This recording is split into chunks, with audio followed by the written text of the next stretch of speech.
প্রিয় দর্শক, ভাবুন তো এরকম একটি গল্প আমাদের দেশের জন্য এস্টাবলিশড হলো যে এক দেশে ছিলেন একজন নোবেল বিজয়ী। সেই নোবেল বিজয়ী কথায় কথায় মিথ্যা বলতেন আর জাতির মাথা ক্ষণে ক্ষণে লজ্জায় হেঁট হয়ে আসতো। এমনই একটা সম্ভাবনা আমরা খুব দেখছি। আমি বুধবার রাতেই আপনাদেরকে বলছিলাম যে জাপানে বসে বিএনপিকে বুড়ো আঙুল দেখিয়েছেন আমাদের প্রধান উপদেষ্টা ডক্টর মোহাম্মদ ইউনূস। তখন তিনি যখন বিপদে পড়লেন, পদত্যাগের নাটক করলেন, তিনি সব রাজনৈতিক দলের একটি সমর্থন পাওয়ার চেষ্টা করছিলেন, তখন বিএনপি যে প্রস্তাবগুলো দিল, মনে করা হচ্ছিল যে তাদের প্রস্তাব অনুযায়ী ডিসেম্বরের মধ্যে নির্বাচন দেবে, কিন্তু তিনি জাপানে গিয়ে পুনরায় উল্লেখ করলেন জুনের মধ্যে নির্বাচন। বুড়ো আঙুল দেখালেন, বুড়ো আঙুল দেখিয়েছেন, তা তো বেশ ভালো কথা। ওই জাপানে বসেই বৃহস্পতিবার তিনি চরম অসত্য উচ্চারণ করলেন। আমি এখনও অসত্য শব্দটা উচ্চারণ করছি। আমি মিথ্যাচার শব্দটা উচ্চারণ করতে গিয়ে তার ক্ষেত্রে আমি নিজেই কুণ্ঠাবোধ করছি যে এমন একজন ব্যক্তিকে মিথ্যাবাদী বলবো, এই লজ্জা তো আমাদের। বিশ্বাস করুন, আমি এই জন্য তাকে মিথ্যাবাদী বলতে চাচ্ছি না, বা মিথ্যাচার করেছেন এই শব্দটাও উচ্চারণ করতে চাচ্ছি না, যদিও প্রকারান্তরে তিনি তাই করেছেন।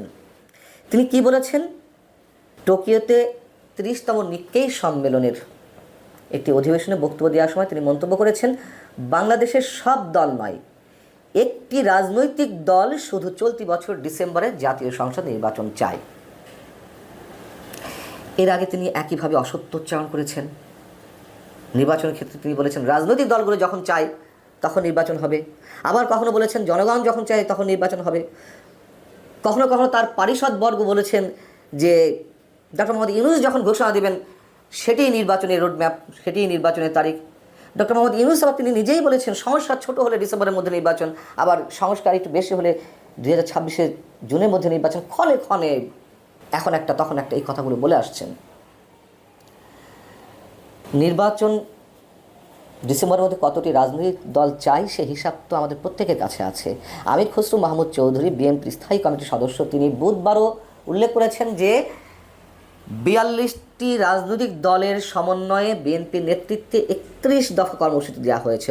অতএব এই 42টি দল বিএনপির মনোভাবাপন্ন এবং তারা একই সাথে তো পথ চলছে।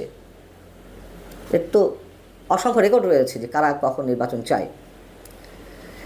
সেই নির্বাচন চাওয়া দলগুলোর মধ্যে ডিসেম্বরের মধ্যে কারা কারা রয়েছে মনে করুন যে আমি যদি গড়ে মুখস্থ করার মতন মানে চোখ বন্ধ করে নামগুলো বলি, যে এলডিপি, বাংলাদেশ জাতীয় দল, বিকল্পধারা বাংলাদেশ, জমিয়তুল উলামা, জাগপা, বাংলাদেশ লেবার পার্টি, বাংলাদেশ কল্যাণ পার্টি, ইসলামী ঐক্য জোট, বাংলাদেশ ইসলামিক পার্টি, পিএনপি, নয়া গণতান্ত্রিক পার্টি, এরকম অনেক অনেক দল রয়েছে। এলডিপি তো বললামই। যাই হোক, এর বাইরে যদি বাম গণতান্ত্রিক জোটের কথা বলি, Bangladesh communist party, CPB, Basad, Bangladesh সমাজতান্ত্রিক দল বাসদ, মার্ক্সবাদী রয়েছে। এর মধ্যে আরও যেই রাজনৈতিক দলগুলো যেমন গণতান্ত্রিক বিপ্লবী পার্টি, সমাজতান্ত্রিক পার্টি, বিপ্লবী কমিউনিস্ট লীগ, এইগুলোর বাইরে আবার রয়েছে বাংলাদেশ জাসদ, ঐক্য, ন্যাপ, গণফোরামও।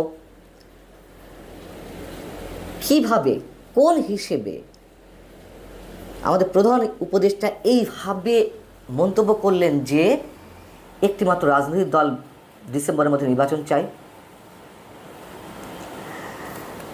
আমরা যদি হিসাব করি 50টার বেশি রাজনৈতিক দল এই মুহূর্তে নির্বাচন চাইছে। বরং তার বক্তব্যের বিপরীতে জনমনে প্রশ্ন উঠছে, কারা আসলে ডিসেম্বরের পরে নির্বাচন চায়? উত্তরটা তো সহজ, তার যে আশীর্বাদ পুষ্ট দল জাতীয় নাগরিক পার্টি এনসিপি, অথবা তাদের সমমনা আরও একটি দল আছে এবি পার্টি, কখনো এদিক কখনো ওদিক। তারা কী চায় আমরা নিজেরাও অনেক সময় বুঝি না। এর বাইরে এবং তারা কী উদ্দেশ্যে এটি চায় ডিসেম্বরের পরে, আদৌ তারা নির্বাচন চায় কিনা, তাদের মনে উদ্দেশ্য কী সেটা নিয়েও তো প্রশ্ন আছে। এবং গত 9.5 মাসে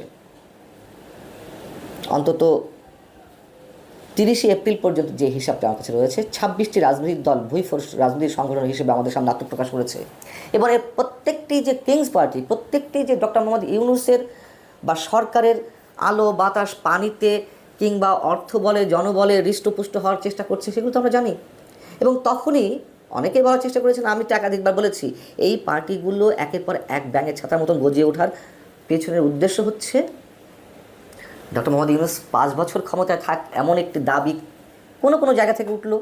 ডক্টর মোহাম্মদ ইউনূস নিজের মনের খায়েশটিও চাপা রাখতে পারলেন না। তিনি আল জাজিরাতে ইন্টারভিউতে বলে বসলেন নিজে যে জনগণ তো বর্তমান সরকারকে 5 বছর চায়, এবং মন্তব্য করেছিলাম এই সব রব ওঠানোর জন্য এই রাজনৈতিক দলগুলোর সৃষ্টি, যেন বলতে পারে সংখ্যাতাত্ত্বিক আর জায়গা থেকে দেখো আমাকে তো অমুক অমুক অমুক দল 5 বছরের জন্য চায়, নির্বাচন না দেওয়ার একটা অভিসন্ধি থেকে। এখন এই মুহূর্তে এসে আমাদের কাছে স্পষ্ট যে এই ডিসেম্বরে নির্বাচন নাকি পরে নির্বাচন, সেইটির ক্ষেত্রেও সম্ভবত এই দলগুলোকে কাজে লাগাতে পারে। হয়তো তিনি দেখানোর চেষ্টা করতে পারেন যে বাংলাদেশে এই মুহূর্তে যে দলগুলো রয়েছে তার মধ্যে এই কটি দল নির্বাচন চায় না, তাহলে আমি কেন নির্বাচন দিব? অলরেডি বলা তো হয়ে গেছে বিএনপির উদ্দেশ্যে যে একটিমাত্র রাজনৈতিক দল নির্বাচন চায় না। কেন তিনি এই কথাটি বললেন? মানে কোনো হিসেব তো নেই। তিনি অর্থনীতিবিদ, একটু অঙ্ক তিনি বোঝেন না তা তো আর না। স্রেফ অসত্য বলেছেন। আমি মিথ্যাচার শব্দটা আবার উচ্চারণ করতে চাই না, কিন্তু আমাদেরকে তো এই ধরনের কথা উচ্চারণ করতেই হবে। গল্পও সৃষ্টি হবে যে এক দেশের এক নোবেল বিজয়ী ছিলেন, তিনি কথায় কথায় মিথ্যা বলতেন। তিনি আরও একটি মন্তব্য করেছেন নিক্কেই ফোরামের সম্মেলনে যে তার কোনো রাজনৈতিক অভিলাষ নেই, বিশ্বাস করুন আমি 26শে জুনের মধ্যে নির্বাচন দিয়ে দেবো, এমনটাই বলার চেষ্টা করেছেন। তার রাজনৈতিক অভিলাষ আছে কি নেই তা তো আমরা খুব ভালো করেই স্পষ্ট হচ্ছে, দিনে দিনে আরও প্রকটভাবে আমাদের মধ্যে অবিশ্বাস সন্দেহের দানা বাঁধছে। রাজনৈতিক অভিলাষের কথা বাদ দিলাম, তার যে আরও অনেক ধরনের অভিলাষের কথা আমরা জানতে পারছি। তিনি পশ্চিমাদের স্বার্থ সংরক্ষণ করতে পারলে জাতিসংঘের মহাসচিব হতে পারেন, আবার জাতীয় সরকারের প্রেসিডেন্ট হবেন, এরকম নানান কথা তো আমাদের কানে আসছে। সব বাদ দিলাম, তিনি এর মধ্যে যেগুলো দৃশ্যমান সেইগুলো কোন অভিলাষ থেকে হয়েছে? নিজের একটি প্রতিষ্ঠানে 666 কোটি টাকার কর মওকুফ করে নিয়েছেন, গ্রামীণ বিশ্ববিদ্যালয় নিয়েছেন, গ্রামীণ মেডিকেল নিচ্ছেন, আরও অনেক কিছু। লাভের লাভ যে শুধুমাত্র এই গণঅভ্যুত্থানের মাধ্যমে তারই হয়েছে, এই হিসেবেও আমি এর আগে আপনাদের সামনে দিয়েছি। ডক্টর মোহাম্মদ ইউনূস তার যে কথাবার্তা আমরা শুনছি, বিশ্বাস করুন আমরা এখনও পর্যন্ত তার প্রতি আমাদের সম্মান হারাতে চাই না। তিনি যেভাবে সমালোচিত হচ্ছেন, আমি নিজেও করছি, বাধ্য হয়ে করতে হচ্ছে। এত কূটকৌশল আর মানুষ বিলম্ব করবো না, এইরকম পরিস্থিতি তৈরি হয়েছে। আবার এনসিপি আহ্বায়ক নাহিদ ইসলাম তিনি বলেছেন যে এক দলের কথাই নির্বাচন হতে দেয়া হবে না। অর্থাৎ প্রধান উপদেষ্টা যে কথা বলেছেন একটি দল নির্বাচন চাইছে ডিসেম্বরের মধ্যে, নাহিদ ইসলামের কথার সুর একই, এক দলের কথাই নির্বাচন হতে দেওয়া হবে না। এটাই মূলত বাস্তবতা। এই বাস্তবতার বাইরে এই সরকার যাবে না। এই বাস্তবতার বাইরে যখন এই সরকার যাবে না, মোটামুটি ঘোষণাই দিয়ে দেওয়া হলো, তখন বিএনপি কী করবে? বিএনপি দেখলাম যে দক্ষিণের মেয়র ইশরাক হোসেনের ব্যাপারে এখনও কনফিউজ, তারা আন্দোলন করবে কিনা। নির্বাচন ব্যাপারে তারা শুধু কথা বলেই যাচ্ছে। কিন্তু প্রধান উপদেষ্টা গতকালকে জাপানে যখন এই ব্যাপারটা স্পষ্ট করে দিলেন, বিএনপিকে যখন একটি রাজনৈতিক দল হিসেবে আখ্যা দিচ্ছেন, তার হাতে রয়েছে আরও 22-23টি দল যারা এই সরকারকে সমর্থন দিচ্ছে। সুতরাং এই সরকারের পক্ষে সমর্থনই বেশি, নির্বাচন ডিলে করার সমর্থনই বেশি। সুতরাং সেই দিকেই যে যাচ্ছে সরকার, এই ব্যাপারে বিএনপি এখন করণীয় ঠিক করবে তাদের মতো করে। যেহেতু আওয়ামী লীগ নির্বাসিত, আওয়ামী লীগকে নির্বাচন করতে দেওয়া হবে না এরকম কথা বলা হয়েছে। কিন্তু এরই মাঝে ভারত এবং রাশিয়া থেকে আমরা দেখেছি যে ইনক্লুসিভ নির্বাচনের তাগিদ দেওয়া হয়েছে। আওয়ামী লীগের নিষিদ্ধের ব্যাপারে নানা দিক থেকে বহির্রাষ্ট্র থেকে প্রতিবাদ আসছে। হিউম্যান রাইটস ওয়াচ পরিষ্কার করে বলেছে যে আওয়ামী লীগের নিষিদ্ধ, তাদের মিছিল মিটিং করতে না দেয়া, এটা একটা ফ্যাসিস্ট আচরণ। এই সরকার আগের সরকারের মতোই আচরণ করছে।